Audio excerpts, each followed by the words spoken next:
Adakah sejarah bakal berulang? Mungkinkah nama Tun Dr. Mahathir Mohamad akan kembali bergema di pentas politik tertinggi tanah air? Kali ini dibawa satu gagasan baru yang digelar Payung Melayu. Persoalannya, adakah rakyat benar-benar bersedia untuk melihat seorang tokoh berusia 99 tahun kembali menerajui negara? Atau ini sekadar bayangan nostalgia politik lama yang coba dihidupkan semula?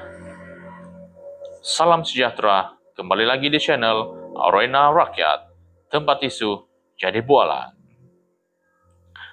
Tuan-tuan dan puan-puan sekalian, bekas Menteri Undang-Undang Datuk Muhammad Zaid Ibrahim sekali lagi mencetuskan perdebatan hangat apabila beliau secara terbuka mencadangkan agar Tun Dr. Mahathir Mohamad diangkat semula sebagai Perdana Menteri sekiranya gerakan baharu yang dinamakan sebagai Payung Melayu berjaya dimenangi pilihan raya umum akan datang.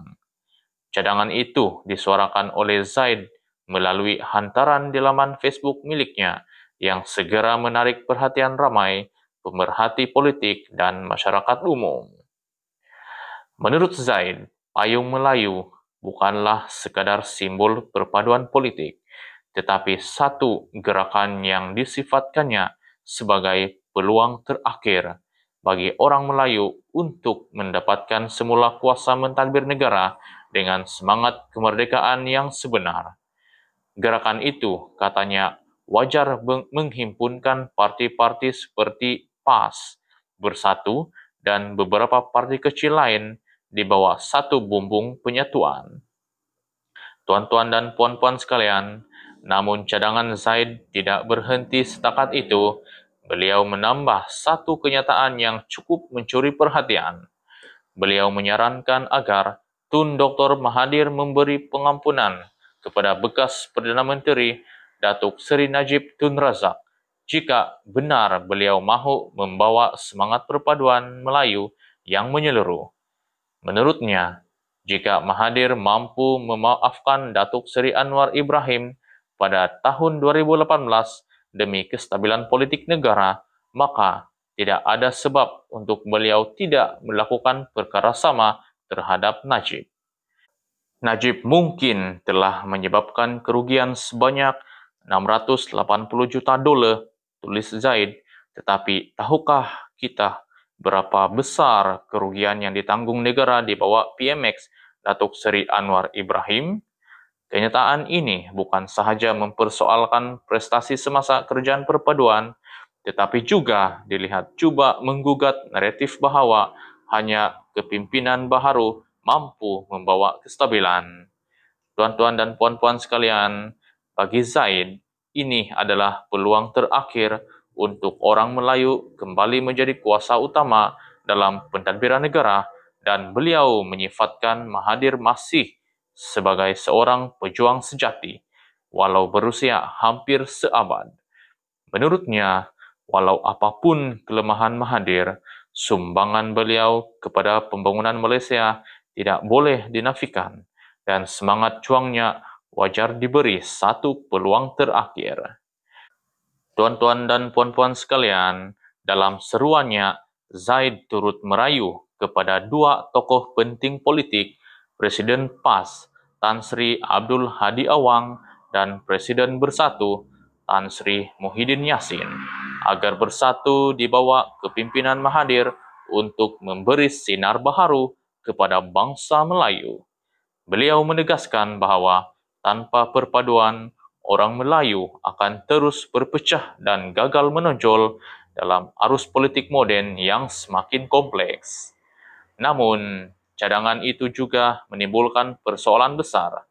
Adakah rakyat benar-benar mahukan Tun Mahathir kembali ke tampuk kuasa selepas 2 kali menerajui kerajaan dalam 2 era berbeza?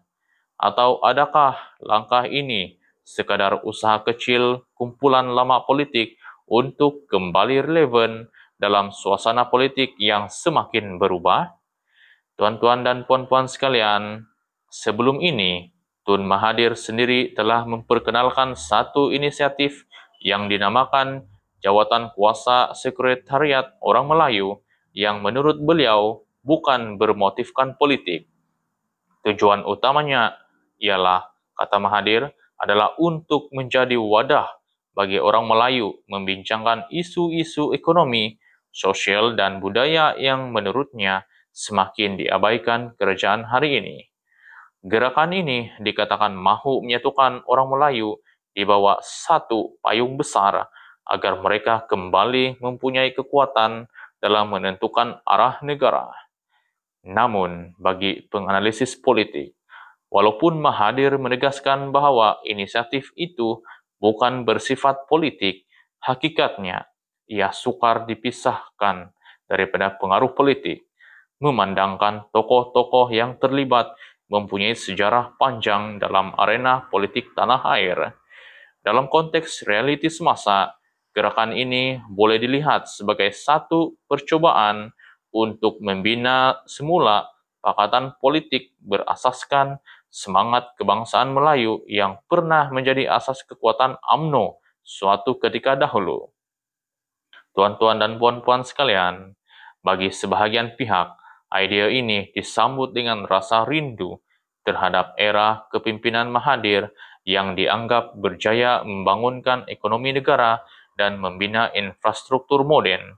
Namun bagi kelompok lain, mereka berpandangan Malaysia sudah perlu bergerak ke depan dengan pemimpin baru dan idea segar yang lebih inklusif serta mencerminkan realiti masyarakat majmuk hari ini. Jika dilihat dari sudut sejarah, Mahathir pernah memainkan peranan besar dalam menyatukan orang Melayu di bawah satu bendera politik, namun juga menjadi punca kepada beberapa episod perpecahan besar termasuk ketika era reformasi dan selepas kejatuhan Kerajaan Pakatan Harapan pada tahun 2020. Maka timbul persoalan, adakah beliau masih mempunyai pengaruh untuk menyatukan parti-parti yang kini saling bersaing merebut undi Melayu? Apa yang pasti, kenyataan Zaid Ibrahim ini bukanlah sekadar luahan pribadi, tetapi mungkin tanda bahwa wujudnya usaha di belakang tabir untuk membina semula pakatan baharu berasaskan semangat kebangsaan Melayu. Dengan PRU ke-17 semakin menghampiri, gerakan seperti ini boleh menjadi penentu arah sokongan politik di kawasan majoriti Melayu. Namun, rakyat hari ini semakin matang. Mereka bukan sahaja menilai tokoh atau parti, tetapi juga rekod pentadbiran, keupayaan ekonomi, dan kestabilan masa depan. Soalnya, adakah kepimpinan lama seperti Tun Mahathir masih mampu memberi keyakinan kepada generasi muda? Atau adakah rakyat lebih cenderung untuk memilih pembaharuan daripada nostalgia masa lalu? Dalam konteks ini, cadangan Zaid agar Mahathir mengampunkan Najib juga membuka perdebatan moral dan politik yang lebih luas. Bolehkah isu pengampunan dijadikan alat penyatuan, atau ia hanya akan menimbulkan persepsi bahwa perjuangan membanteras rasuah sekadar retorik politik? Walau apapun pandangan, cadangan ini pasti akan terus menjadi perbualan panas dalam kalangan rakyat. Karena di sebalik semua ini, persoalan yang lebih besar tetap kekal. Apakah bangsa Melayu benar-benar perlukan seorang penyelamat baharu, atau mereka perlu belajar berdiri di atas kaki sendiri tanpa bergantung pada mana-mana tokoh lama? Jadi, persoalan kini, adakah payung Melayu ini benar-benar akan terbuka luas dan menyatukan semula orang Melayu seperti yang diimpikan, atau ia hanya sekadar bayangan nostalgia politik yang akan lenyap sebelum ribut pilihan raya tiba? Apa pandangan Anda? Patutkah Tun Mahathir diberi peluang sekali lagi? Atau sudah tiba masa tokoh baharu tampil ke hadapan? Tinggalkan pandangan Anda di ruangan komen. Terima kasih kerana setia bersama Arena Rakyat tempat isu jadi bualan.